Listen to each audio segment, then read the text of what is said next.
Olá pessoal, tudo bem com vocês? Senhores, na aula passada nós vimos sobre a glicólise, né?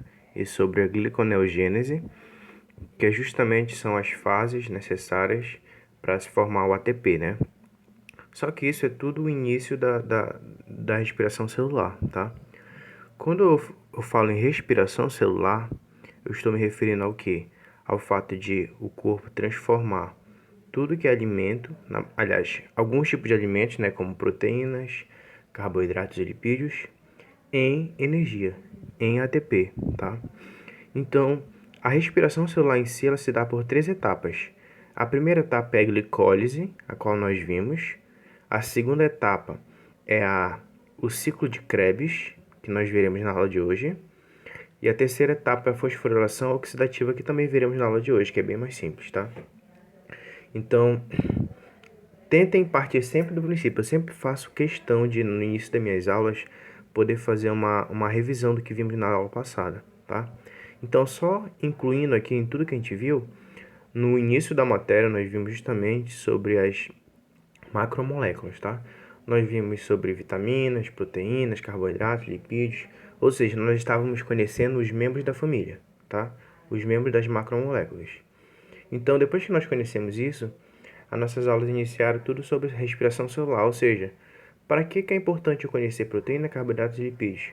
Porque eu sei que eles vão fazer, eles têm uma determinada importância para o nosso organismo, como por exemplo a produção de energia, principalmente, tá?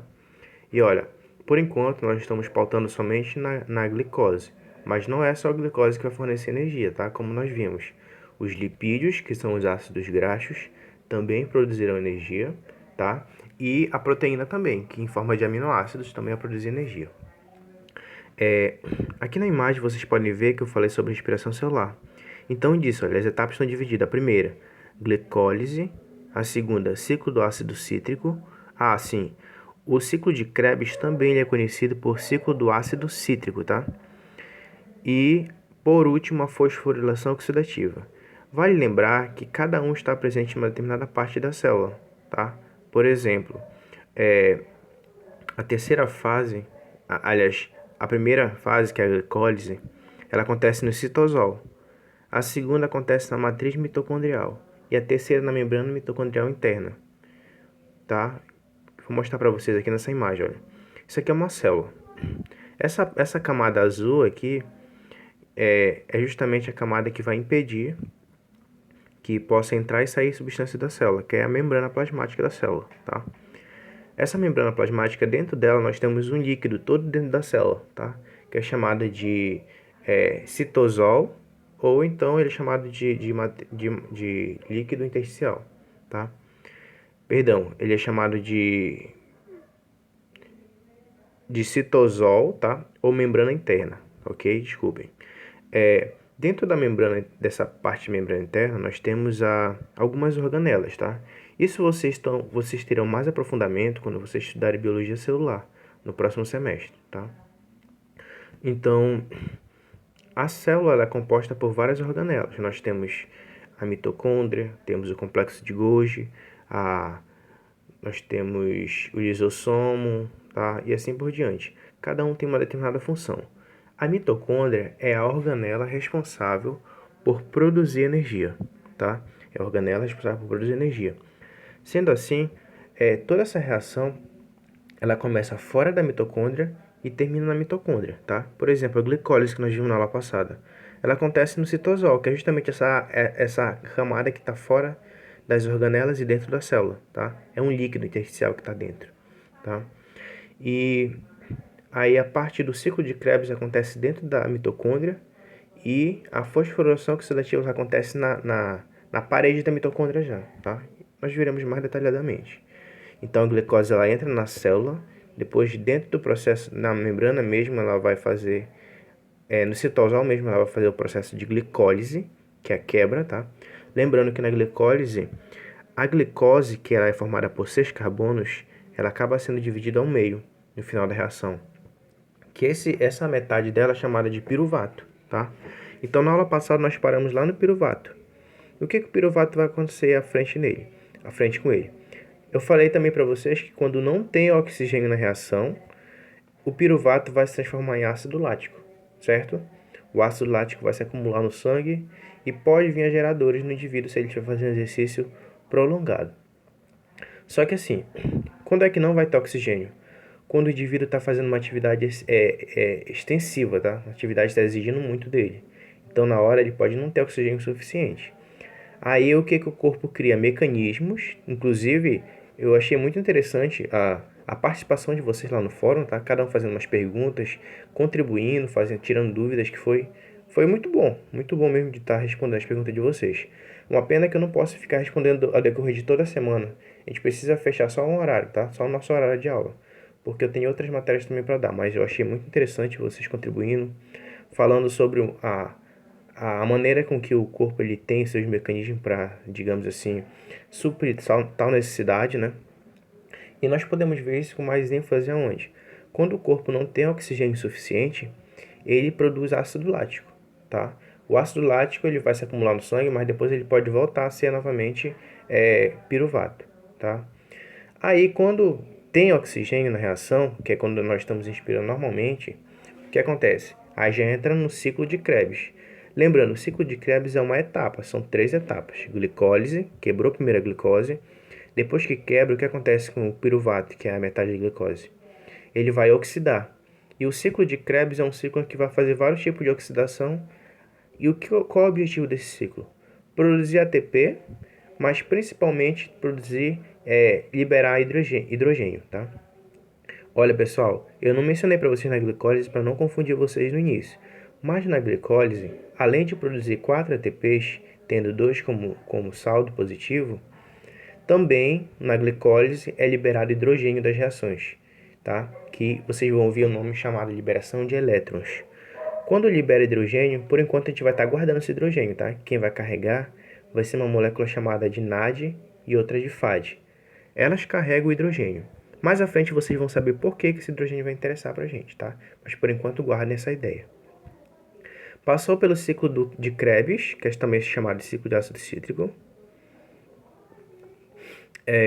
Aqui mais uma foto, uma imagem da respiração celular, tá? Olha só. O citosol é essa região fora das organelas, mas dentro da célula. A mitocôndria é justamente essa organela aqui no centro, tá? É dentro da mitocôndria que acontece o ciclo de Krebs e a fosforilação oxidativa, tá? Então, é só para localizar vocês em que parte da célula está acontecendo cada reação. Lembrando, a primeira, que é a glicólise, está acontecendo fora da mitocôndria, está acontecendo no citosol. A segunda, que é o ciclo de Krebs, está dentro da mitocôndria. E a terceira, que é a fosforilação oxidativa, ela se dá mais na parte da membrana da mitocôndria, tá? Ou seja, dentro da mitocôndria também, certo?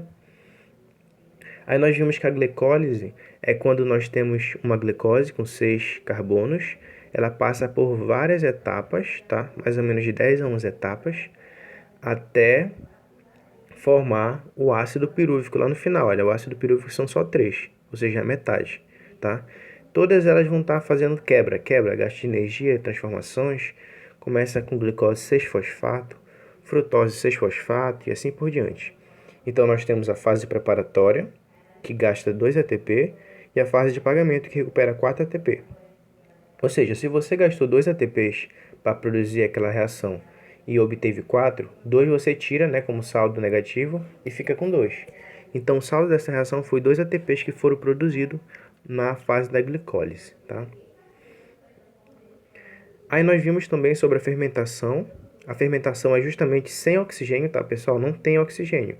O indivíduo está correndo, ele não está conseguindo respirar corretamente, então há falta de oxigênio. O que o corpo ele faz essa manobra para que ele consiga produzir energia? Ele entra no processo chamado de fermentação lática. Aqui vocês estão observando que tem fermentação alcoólica e fermentação lática. A fermentação alcoólica ela não interessa pra gente, por isso que eu não mencionei muito sobre ela. Por quê? Porque ela acontece apenas nas bactérias, principalmente nas bactérias e fungos. Enquanto a fermentação lática ela acontece no nosso corpo, tá? Fermentação alcoólica é quando, por exemplo, a bactéria ela fermenta sem a presença do oxigênio e gera álcool. Isso é um exemplo, por exemplo, quando se faz a cachaça, né? Quando se faz o vinho, é fermentação. Outra situação, quando você faz o pão, o bolo, que ele tufa, também é fermentação. Ali a bactéria está sem oxigênio e ela faz o processo de respiração celular de forma anaeróbica. Tá? Então a fermentação lática, que é feita por bactérias e células musculares, ela transforma o piruvato em ácido lático. Tá? Então nisso ele consegue produzir 2 ATPs também. Ou seja, é uma forma de urgência de produzir ATP com urgência, certo? Aí sim nós entramos no ciclo de Krebs. Se até lá nós produzimos o piruvato, o piruvato ele vai sofrer oxidação, tá? O que seria oxidação? Ele vai perder hidrogênio e liberar também gás carbônico no processo. Aí ele vai se unir a uma molécula chamada acetilcoenzima. Acetilcoenzima. Quando a acetilcoenzima se une a ele, ele vai formar o citrato. Aqui ele entra no ciclo, tá? Então são vários nomes que vocês vão observar. Acetil-CoA, citrato, isocitrato. Isso não precisa memorizar. O que nós precisamos compreender de uma forma geral é que o piruvato ele vai sofrer oxidação, tá? E quando eu falo de oxidação, para que esteja uma oxidação, é essencial que tenha a presença de oxigênio, tá? É por isso que o ciclo de Krebs ele não pode acontecer sem oxigênio. É por isso que se a gente parar de respirar, de fazer a ventilação mecânica, perdão, tá? Que é justamente fazer entrar oxigênio e sair gás carbônico. Se nós pararmos esse processo, nós vamos a óbito. Por quê?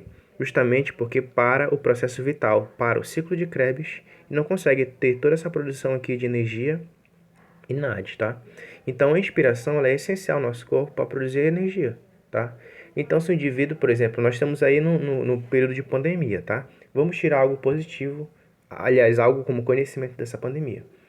O indivíduo, quando ele entra na insuficiência respiratória, que é a fase mais avançada do coronavírus, ele começa a ter, ele pode parar todo os seus órgãos, coração, rins, fígado e assim por diante.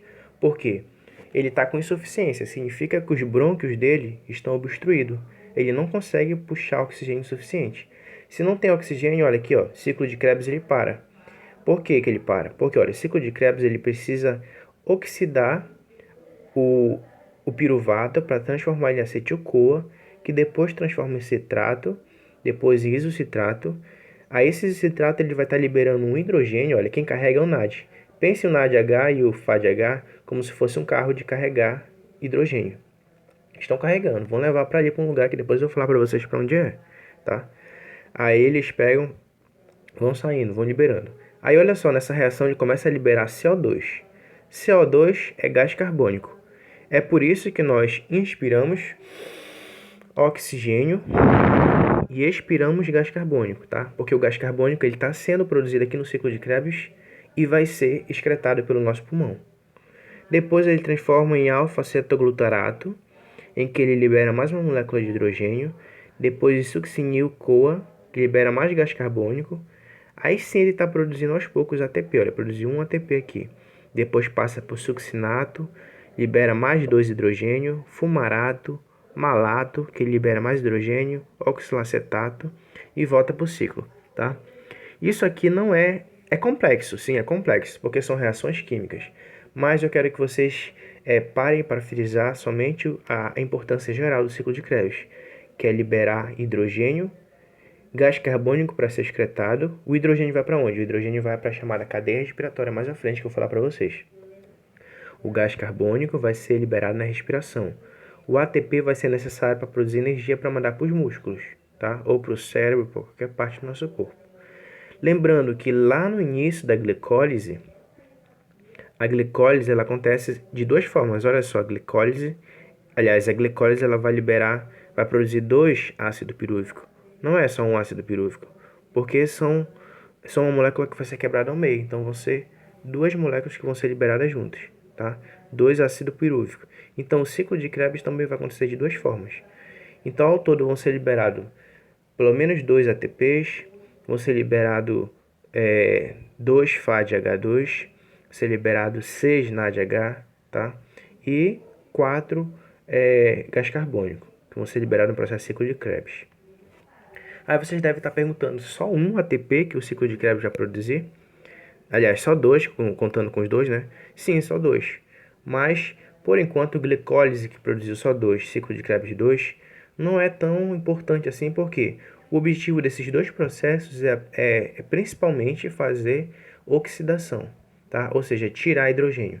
Porque o hidrogênio ele vai servir como uma força mecânica mais à frente na fosforilação oxidativa que vai ser importante para a gente estudar, ok?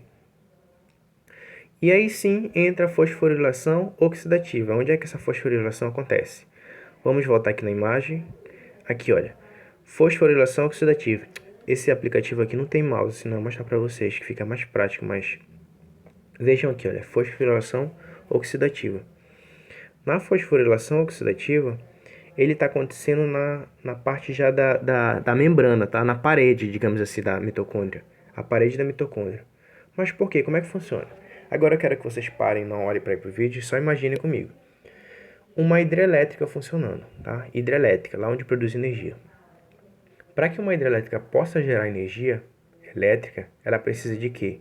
Ela precisa que a força da água gire a turbina, certo?